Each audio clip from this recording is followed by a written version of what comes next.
আমি একটা আমার কাজে যেতেছিলাম, তো যাওয়ার সময় দেখলাম একটি আন্টি বসে আছে। তার বয়স 80+ হবে। তো ভাবলাম তার কাছে গিয়ে কথা বলে দেখি কী অবস্থা।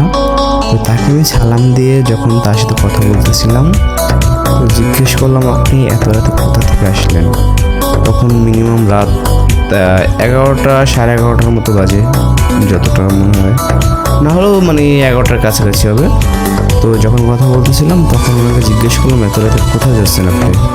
উনি বললো, আমি মানুষের থেকে সাহায্য নিয়ে চলি, তো তার জন্য এখন বাসায় যাচ্ছি। এই তো জিজ্ঞেস করলাম বাসা কোথায়।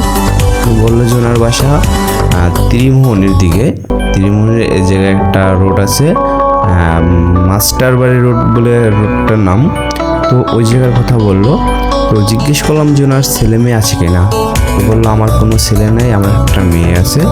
মেয়েটাকে আমি বিয়ে দিয়ে দিয়েছি। এখন মেয়েটা আমার সাথে ওইভাবে যোগাযোগ রাখতে পারতেছে না, কারণ তার শ্বশুর বাড়িকে নিয়েই সে থাকে। আর সে আসলে অনেক দিন পর পর আসে। তো তার জন্য আমার চলতে কষ্ট হয় বলে আমি একটু মানুষের থেকে সাহায্য নিয়ে চলতে হয়। ওনার কথাগুলো শুনে আমার সত্যি অনেকটা খারাপ লাগছে। পরে জিজ্ঞেস করলাম ব্যাগের ভিতরে কি। বললো যে একটু ওষুধ লাগান, আমার একটু সমস্যা আছে, তো আমি তার জন্য ওষুধ নিয়ে আসছি। এই তো জিজ্ঞেস করলাম উনি খাইছে কি না। বললো যে না, খায় নাই, তো বাসায় খাবার আছে। পরে আমি ওনাকে জিজ্ঞেস করলাম যে আমি আপনাকে খাবার কিনে দিই তাহলে।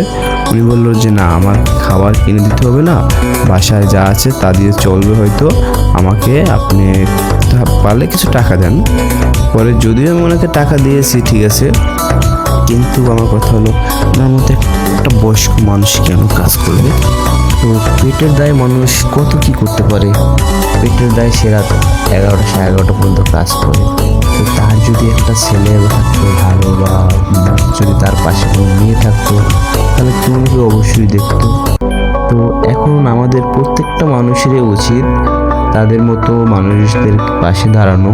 হয়তোবা কম বেশি সবাই কিন্তু দিতে পারে। এমনও মানুষ আছে সে ওনাকে সারা জীবন চালাইতে পারে, চালানোর মতো ক্ষমতা আছে। তো এমন কোনো মানুষ কি ওনার পাশে ছিল না? অবশ্যই ছিল। তো তাদের কারো না কারো ওনার পাশে দাঁড়ানোটা উচিত ছিল। কিন্তু মেন কথা হলো, আমার পকেটে বেশি টাকা ছিল না, যতটুকু পার্সেলে দিয়েছি। আর ওনার বাসার ঠিকানাটা আমি যদিও নিয়ে নিয়েছি। তো আশা করি নেক্সট ডে হয়তো ওনার সাথে দেখা হোক, বা ওনার বাসার কাছে যাই, গিয়ে আমি যতটুকু পারি, আমি যতটা পরিমাণে বেশি পারি, আমি ওনাকে সাহায্য করার চেষ্টা করব। আর ওনার মতো একটা মানুষ যে কাজ করে, এটা খুবই খারাপ লাগার মতো একটা জিনিস। তো আমি জানি না কার কাছে কতটুকু ভালো লাগছে বা খারাপ লাগছে। তো এরকম মানুষ যদি আপনারা দেখেন, সচরাচর কম বেশি এরকম দেখা যায়। তো আমি বলবো যে সবাইকে, আপনারা সবাই এই টাইপের মানুষগুলোর পাশে একটু দাঁড়াবেন, যতটুকু পারেন আপনারা হেল্প করবেন, যাতে ওনারা একটু ভালো থাকে। বা হয়তো আল্লাহ ওনাকে ছেড়ে দেয় নাই, কিন্তু না দিলেও হয়তো আমাদের পাশে দাঁড়ানো উচিত। হোক আমি, হোক অন্য কেউ, এরকম অনেক মানুষই আছে যারা মানুষকে সাহায্য করে বা সাহায্য করার জন্য চেষ্টা করে। তো তাদের চোখে যদি কখনো পড়ে, তো আপনারা যতটুকু পারেন হেল্প করবেন। আমার এতটুকু কথা। এবং সবাই আমার জন্য দোয়া করবেন, যাতে আমি এই টাইপের মানুষগুলোর পাশে মোটামুটি দাঁড়াতে পারি, আর সবার জন্য আমি যেন কম বেশি করতে পারি। যদিও এখন আমার পকেট খালি ছিল, বেশি দিতে পারি নাই। আমার উচিত ছিল ওনার সব কিছুই কিনে দেওয়ার, বাজারে যা যা প্রয়োজন হয়তো আমি 2-1 দিন পর আমি গিয়ে কিনে দেবো, আমার চেষ্টা আছে, চিন্তা ভাবনা এটাই। আর ওনার ওষুধ, এই যে নীল ব্যাগটা দেখতেছেন, এটাই ওনার অনেক পরিমাণ মেডিসিন আছে।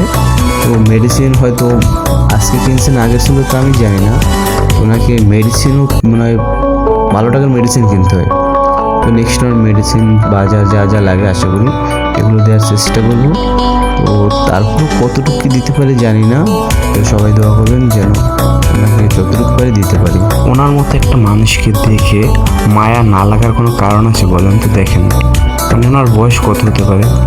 চুল তো একটাও কালো নেই, এবং উনি ঠিক মতো কথাও বলতে পারে না ওরকম। আর হাঁটার সিস্টেমটা তাও মনে করেন যে ভালো হাঁটতে পারে, ঠিক মতো হাঁটতেও পারে না। একটু সময় হাঁটে, আবার একটু সময় জিরিয়ে নেয়।